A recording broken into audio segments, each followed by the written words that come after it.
कमलेश भक्ति। शिव गुरु आप सबको देंगे शक्ति। शिव गुरु के चरणों में प्रणाम करती हूँ। माता पार्वती के चरणों में प्रणाम करती हूँ। शिव गुरु मेरा प्रणाम स्वीकार करना। माता पार्वती मेरा प्रणाम स्वीकार करना। साहेब भैया के चरणों में प्रणाम करती हूँ। नीलम दीदी के चरणों में प्रणाम करती हूँ। सभी देवी देवताओं के चरणों में प्रणाम करती हूँ। धरती माता के चरणों में प्रणाम करती हूँ। सभी गुरु बहन गुरु भाइयों के चरणों में प्रणाम करती हूँ। आइए भक्ति चैनल में आप सभी बहन भाइयों का स्वागत है। मैं आपको सुनाने जा रही हूँ नाग नागिन की कहानी। एक नाग था, एक नागिन थी। तो नाग नागिन दोनों बहन भाई थे। तो नागिन को किसी ने मार दिया। नागिन को किसी ने मार दिया तो उसको मुक्ति मिल गई। मुक्ति मिल गई, वो लड़की का जन्म मिल गया नागिन को। और नाग था, नाग बेचारा जंगल में ही रहता था। तो लड़की धीरे धीरे बड़ी हो गई, धीरे धीरे बड़ी हो गई। तो लड़की जाती थी जंगल में लकड़ी बीनने के लिए, लकड़ी काटने के लिए जाती थी। तो एक दिन गई थी, उसी जगह पर पहुंची जहाँ पे वो नाग रहता था। तो वहीं पे जाके बैठी और बोलने लगी कि हे भगवान, आज तो मेरे को लकड़ी नहीं मिल रही है। मैं शाम को कहाँ चूल्हा, किससे चूल्हा जलाऊंगी? मेरे घर में कैसे खाना बनाएगा भगवान? मैं क्या करूँ? तो उसके नाग भैया थे, तो उसे तो पता ही नहीं था क्योंकि नागिन मर गई तो उसको मुक्ति मिल गई। तो वो जो है उसको लड़की का जन्म मिल गया। तो नाग बोला कि बहन मैं आऊं। तो लड़की बोलने लगी कि मेरे को कौन चिल्ला रहा, बहन बहन, मेरा तो कोई भाई है नहीं और मेरे को बहन बहन कौन चिल्ला रहा है? तो उससे क्या था कि वो नाग बोला था कि बहन मैं तुम्हारा भाई हूँ, तुम मेरी बहन हो। तो वो लड़की बोली कि मैं तुम्हारी बहन कैसे हूँ, मेरा तो कोई भाई नहीं है। कि आप पीछे अपनी चोटी देखो, तुम्हारी चोटी पे शिव शंकर भगवान का चित्र बना है, माता पार्वती का चित्र बना है, साहेब भैया का चित्र बना है, नीलम दीदी का बना है, डमरू बना है, त्रिशूल बना है। तो वही देखने लगी, अपनी चोटी को देखने लगी। तो उसमें भगवान शंकर जी का भी चित्र था, डमरू का भी चित्र था, माता पार्वती जी का भी चित्र था। तब बहन, वो लड़की थी, वो सच मान गई। तब कहने लगी कि भैया आप अगर मेरे भैया हैं तो आइए बाहर।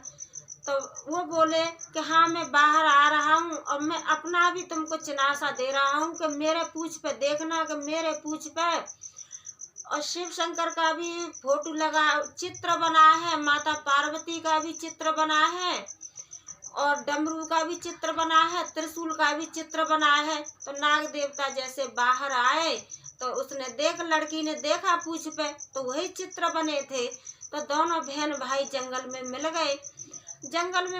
तो बोलने लगी कि भैया आज तो मेरे घर पे खाना बनाने के लिए कुछ नहीं है, आज मेरे को लकड़ी भी ना मिली। तो नाग देवता एक पेड़ पर चढ़ गए। तो वहां से धीरे धीरे सूखी लकड़ी, अपनी पूंछ से सूखी लकड़ी तोड़ते गए। तो नीचे बहन थी, वो अपना मतलब लकड़ी बटोर के उसने पूरा गट्ठर बना लिया। फिर बोलने लगी कि भैया आप आइए ना और मेरे गट्ठर को उठवा दीजिए, भैया आइए ना। तो बोलने लगे कि बहन मैं आ रहा हूँ और आप अपना लकड़ी एक जगह रख लो। तो लड़की ने रख लिया। नाग देवता आए, नाग देवता ऐसे करके खड़े हो गए, पूंछ के बल खड़े होकर के, और लड़की के सर पे लकड़ी का गट्ठर रख दिया। तो लड़की घर पे आई। घर आई तो अपनी माँ से बोलने लगी कि माँ जंगल में मेरे भाई रहते हैं। तो लड़की की माँ बोली कि मेरे तो कोई पुत्र नहीं है, तेरा भाई कहाँ से आ गया? तो लड़की बोली कि नहीं माँ, मेरे भाई रहते हैं।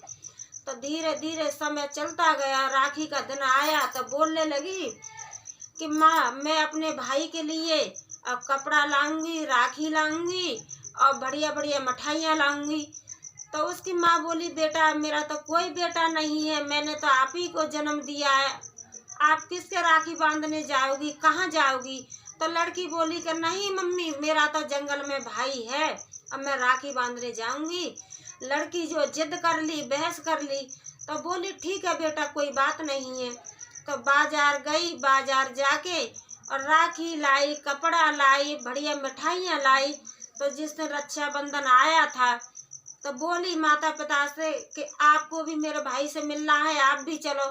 तो माता पिता और लड़की तीनों गए जंगल में। तो वहाँ बोलने लगी कि भाई, नाग भाई आइए, मैं आपके लिए राखी लेके आई हूँ। नाग भाई आइए, मैं आपके लिए कपड़ा लेके आई हूँ। नाग भाई आइए, मैं आपके लिए मिठाइयाँ लेके आई हूँ। तो नाग बोले कि बहन मैं कैसे आऊँगा, अगर मैं आऊँगा तो तुम्हारे माता पिता डर जाएंगे, तुम्हारे माता पिता डर जाएंगे। तो बहन बोली कि भाई आप आइए ना, भाई आप आइए ना। तो लड़की जिद कर गई, बहस कर गई, भैया आप नहीं आओगे तो मैं यहाँ जंगल में दोबारा से फिर मर जाऊंगी। तो वो क्या किए कि एक हिरन का रूप रख के आ गए, हिरन का रूप रख के आ गए। तो उन्होंने अपना सर झुका दिया और जो सींग रहते हैं हिरन के, तो सिर झुका दिया, बोलने लगे मेरे सींग से ना और राखी बांध दो। तो लड़की ने उसके सींग से राखी बांधी और अपना जुबान दिखा दिए। हिरन जुबान दिखाए तो जुबान पे ना उनकी पे शिव जी का चित्र था, माता पार्वती का चित्र था और डमरू का चित्र था, त्रिशूल का चित्र था। वो चारों चित्र नमूना उसने देख लिए तो उसको विश्वास हो गया कि हाँ मेरे ये भाई हैं,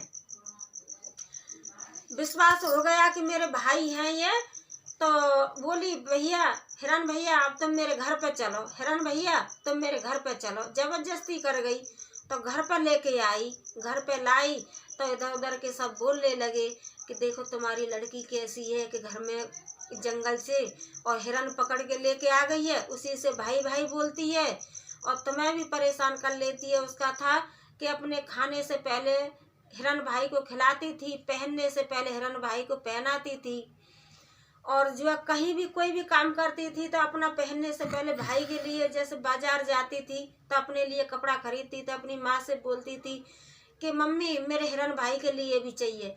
तो उसकी माँ बोली कि बेटा तू हिरन से भाई भाई बोलती है, तूने तो मेरा खर्चा बढ़ा दिया कि इसके लिए कपड़ा भी चाहिए, इसके लिए खाना भी चाहिए और इसके लिए सोने के लिए भी, रहने के लिए भी, इतना तूने मेरा खर्चा बढ़ा दिया बेटा। तो वो ना उसने सुन लिया, हिरन ने सुन लिया इतना बात। तो दोनों माँ बेटी बाजार गई तो हिरन तो नाग बन के और उसके जो है टाँड़ पे ऊपर बैठ गए, टाँड़ पे बैठ गए। तो आई माँ बेटी दोनों आई तो वो रो रो के बोलने लगी मेरा हिरन भाई कहाँ है, मेरा हिरन भाई कहाँ है, मतलब इधर उधर चारों तरफ खोजने लगी मेरा हिरन भाई कहाँ है, मेरा हिरन भाई कहाँ है। तो वो क्या की कि दौड़ी दौड़ी दौड़ी दौड़ी दौड़ी दौड़ी उसी जंगल में पहुंची, उसी जंगल में पहुंची तो वहाँ चिल्लाने लगी मेरा हिरन भाई आइए ना, हिरन भाई आइए ना, हिरन भाई आइए ना। और हिरन तो वही नाग देवता थे, तो नाग देवता तो उस पर टाँड़ पर चढ़ के बैठ गए आराम से, सबका बातचीत सुनने के लिए कि इस घर में कौन मेरी अच्छाई कहता है, कौन मेरी बुराई करता है। तो टाँड़ पे बैठ के सारी बातें सुनते रहे। अब जंगल में चिल्ला रही है हिरन भाई आइए ना, हिरन भाई आइए ना। तो वहाँ पे माता पार्वती और शिव शंकर भगवान अपना विचार करने लगे कि ये तो हमारी भक्त है, ये तो रोते रोते मर जाएगी, ये तो चिल्ला रही है नाग भाई आइए ना, नाग भाई आइए ना। और नाग भाई तो घर पर बैठे हैं आराम से, ये लड़की मर जाएगी चिल्लाते चिल्लाते, तो हम दोनों को वहाँ पे प्रकट होना चाहिए। अब शिव शंकर भगवान, माता पार्वती और नाग नागिन का रूप रख के दौड़ते हुए आए, दौड़ते हुए आए। तो बोलने लगे शिव शंकर भगवान कि बहन हम आ गए जगो ना, बहन हम आ गए जगो ना। तो उसने अपना भाई समझा तो उनकी जेठ भर ली, खूब हंसने लगी मेरे भाई आ गए, मेरे नाग देवता भाई आ गए। जैसे जेठ भरी तो वो तो शिव शंकर भगवान थे, वो तो एकदम उछट के उन्होंने अपना रूप धारण कर लिया और बोलने लगी नागिन के लिए कि ये कौन है। तो वो भगवान शिव शंकर बोले कि ये तुम्हारी माता पार्वती हैं। तो वो भी एकदम उछट के नहीं है, दोनों मियाँ बीवी अपना एक तरफ बैठ गए, एक तरफ खड़े हो गए। तो जो लड़की थी वो बोलने लगी कि अब आपको मेरे घर पर चलना होगा, शिव गुरु मेरे घर पर आपको चलना होगा। तो लड़की उनको अपने घर पर लेके गई तो कहने लगी कि शिव शंकर भगवान आप बैठिए, माता पार्वती बैठिए, मैं शिव चर्चा कराऊंगी, मैं प्रसाद लेने जा रही हूँ। तो वो प्रसाद लेने गई दोनों माँ बेटी। तो वहाँ पर कौन था घर पे? माता पार्वती और भगवान शिव शंकर, वो दोनों ही थे पति पत्नी। तो कहने लगे कि नाग देवता आप तो नीचे आ जाओ। सोचने लगे कि हमको इसको भी मुक्ति दिलवानी है, इसको लड़की नागिन को तो मुक्ति मिली तो ये लड़की बन गई, अब ये नाग अकेला भटक रहा है तो हमें इसे भी मुक्ति दिलानी चाहिए। तो कहने लगे कि नाग देवता अब तो नीचे आ जाओ, अब इन्हें भी हमें मुक्ति दिलानी चाहिए।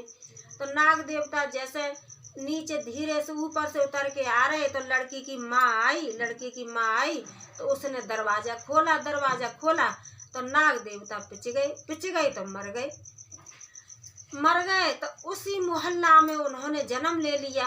तो जिसके जन्म लिया था वो इसकी माँ से, लड़की की माँ से बोलती थी कि तुमने तो एक बेटी को जन्म दिया है और मैंने बेटा को जन्म दिया है, तुम्हारे पास लड़की है, मेरे पास लड़का है, मतलब आयने तायने मारती थी।